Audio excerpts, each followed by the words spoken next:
ভগবানপুরে আপনাদের বিজেপি দুই কর্মী মমতা ব্যানার্জির উস্কানিত হচ্ছে, মমতা ব্যানার্জির উস্কানিত হচ্ছে। উনি হারবেন, উনি হারবেন। 25 মে আমাদের জঙ্গলমহল মেদিনীপুরের 8টা আসন আছে, 8টাতেই মমতা ব্যানার্জি হারবে, খুব খারাপভাবে হারবেন। তার জন্য পুলিশকে লেলিয়ে দিয়ে এই গুন্ডামি করছে। প্রতিরোধ হবে, প্রতিরোধ হবে। ইন্ডিয়া জোট ক্ষমতা এলে বাইরে থেকে সব রকম সমর্থন করে সরকার করব, প্রশ্নই নেই, কোশ্চেন ডাজ নট অ্যারাইজ। এর উত্তর অজিত চৌধুরী বিমান বস্তি। সন্দেশখালীর মহিলারা গ্রামবাসীরা বলছেন যে পুলিশ তল্লাশির নামে অত্যাচার করছে, তারা রাত পাহারা দিচ্ছে। প্রতিরোধ হবে, ওখানেও মা মাতঙ্গিজিরা জেগে উঠেছে। ধন্যবাদ ভাইপোকে সন্দেশখালীটাকে উস্কে দেওয়ার জন্য। এক সিভিক ভলেন্টিয়ার নাকি তথ্য পাচার করছে গ্রামবাসীদের পুলিশের কাছে, পুলিশকে দেখিয়ে দিচ্ছে। বেশ কিছু সিভিককে এই কাজে, কালকে মমতা ব্যানার্জির সঙ্গে 1300 সিভিক হাঁটবে কাঁথিতে। তাদের বলেছে ইউনিফর্ম খুলে সাদা গেঞ্জি জামা পরে আসতে। আর মমতা ব্যানার্জিকে বলবেন কালকে মুখ সামলে থাকতে। খারাপ কথা বললে ডাক্তার দাস স্বাস্থ্য দপ্তরে কি করে আমি ফাঁস করে দেবো। আমার কাছে সব তথ্য এসে গেছে। সন্দেশখালীর এক বাংলাতে সিপিএম, তৃণমূল, সিপিএম, বিজেপি এবং কংগ্রেস তারা জোট করে আছে, যেহেতু সেই জন্য কেন্দ্রে যদি ইন্ডিয়া জোট ক্ষমতায় আসে তাহলে তারা বাইরে থেকে সমর্থন করবেন, ভেতরে করবেন না। মমতা বন্দ্যোপাধ্যায়। মমতা ব্যানার্জি কে? হরিদাস পাল 45টা আসনে লড়ছে ইন্ডি জোট। যেদিন ওই স্যান্ডো গেঞ্জিতে বুক পকেট লাগবে না, সেদিনকে উনি প্রধানমন্ত্রী হবেন এই স্যান্ডো গেঞ্জিতে। যেদিন বুক পকেট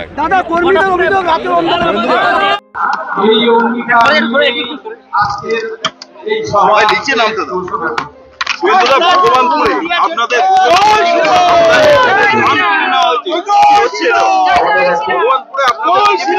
মমতা ব্যানার্জির উস্কানিত হচ্ছে, মমতা ব্যানার্জির উস্কানিত হচ্ছে। উনি হারবেন, উনি হারবেন। 25 মে আমাদের জঙ্গলমহল মেদিনীপুরের 8টা আসন আছে, 8টাতেই মমতা ব্যানার্জি হারবে, খুব খারাপভাবে হারবেন। তার জন্য পুলিশকে লেলিয়ে দিয়ে এই গুন্ডামি করছে। প্রতিরোধ হবে, প্রতিরোধ হবে। ইন্ডিয়া জোট ক্ষমতা এলে বাইরে থেকে সব রকম সমর্থন করে সরকার করব, প্রশ্নই নেই, কোশ্চেন ডাজ নট অ্যারাইজ। এর উত্তর অজিত চৌধুরী বিমান বস্তি। সন্দেশখালীর মহিলারা গ্রামবাসীরা বলছেন যে পুলিশ তল্লাশির নামে অত্যাচার করছে, তারা রাত পাহারা প্রতিরোধ হবে, ওখানেও মা মাতঙ্গিজিরা জেগে উঠেছে। ধন্যবাদ ভাইপোকে সন্দেশখালীটাকে উস্কে দেওয়ার জন্য। সিভিক ভলেন্টিয়ার নাকি তথ্য পাচার করছে গ্রামবাসীদের পুলিশের কাছে, পুলিশকে দেখিয়ে দিচ্ছে। বেশ কিছু সিভিককে এই কাজে, কালকে মমতা ব্যানার্জির সঙ্গে 1300 সিভিক হাঁটবে কাঁথিতে। তাদের বলেছে ইউনিফর্ম খুলে সাদা গেঞ্জি জামা পরে আসতে। আর মমতা ব্যানার্জিকে বলবেন কালকে মুখ সামলে থাকতে। খারাপ কথা বললে ডাক্তার দাস স্বাস্থ্য দপ্তরে কি করে আমি ফাঁস করে দেবো। আমার কাছে সব তথ্য এসে গেছে।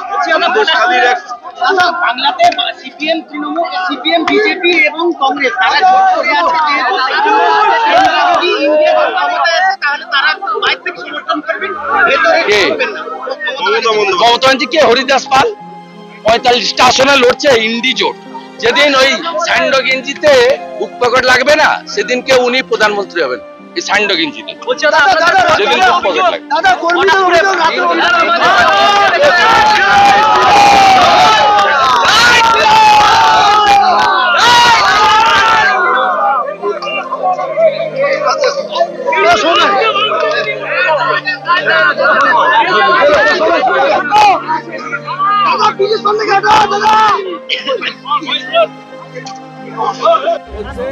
উনি হারবেন, উনি হারবেন। 25 মে আমাদের জঙ্গলমহল মেদিনীপুরের 8টা আসন আছে, 8টাতেই মমতা ব্যানার্জি হারবেন, খুব খারাপভাবে হারবেন। তার জন্য পুলিশকে লেলিয়ে দিয়ে এই গুন্ডামি করছে। প্রতিরোধ হবে, প্রতিরোধ হবে। ইন্ডিয়া জোট ক্ষমতা এলে বাইরে থেকে সব রকম সমর্থন করে সরকার করব, Mamata Bandyopadhyay. Question does not arise. এর উত্তর অজিত চৌধুরী বিমান বস্তি। সন্দেশখালীর মহিলারা গ্রামবাসীরা বলছেন যে পুলিশ তল্লাশির নামে অত্যাচার করছে, তারা রাত পাহারা দিচ্ছে। প্রতিরোধ হবে, ওখানেও মা মাতঙ্গিজিরা জেগে উঠেছে। ধন্যবাদ ভাইপোকে সন্দেশখালীটাকে উস্কে দেওয়ার জন্য। এক সিভিক ভলেন্টিয়ার নাকি তথ্য পাচার করছে গ্রামবাসীদের পুলিশের কাছে, পুলিশকে দেখিয়ে দিচ্ছে। বেশ কিছু সিভিককে এই কাজে, কালকে মমতা ব্যানার্জির সঙ্গে 1300 সিভিক হাঁটবে কাঁথিতে। তাদের বলেছে ইউনিফর্ম খুলে সাদা গেঞ্জি জামা পরে আসতে। আর মমতা ব্যানার্জিকে বলবেন কালকে মুখ সামলে থাকতে। খারাপ কথা বললে ডাক্তার দাস স্বাস্থ্য দপ্তরে কি করে আমি ফাঁস করে দেবো। আমার কাছে সব তথ্য এসে গেছে। সন্দেশখালীর এক বাংলাতে সিপিএম, তৃণমূল, সিপিএম, বিজেপি এবং কংগ্রেস তারা জোট করে আছে, যেহেতু সেই জন্য কেন্দ্রে যদি ইন্ডিয়া জোট ক্ষমতায় আসে তাহলে তারা বাইরে থেকে সমর্থন করবেন, ভেতরে ঢুকবেন না। মমতা বন্দ্যোপাধ্যায়। মমতা ব্যানার্জিকে হরিদাস পাল 45টা আসনে লড়ছে ইন্ডিজো। যেদিন ওই স্যান্ডো গেঞ্জিতে বুক পকেট লাগবে না, সেদিনকে উনি প্রধানমন্ত্রী হবেন এই স্যান্ডো গেঞ্জিতে। দাদা দাদা দাদা কর্মীদের অভিযোগ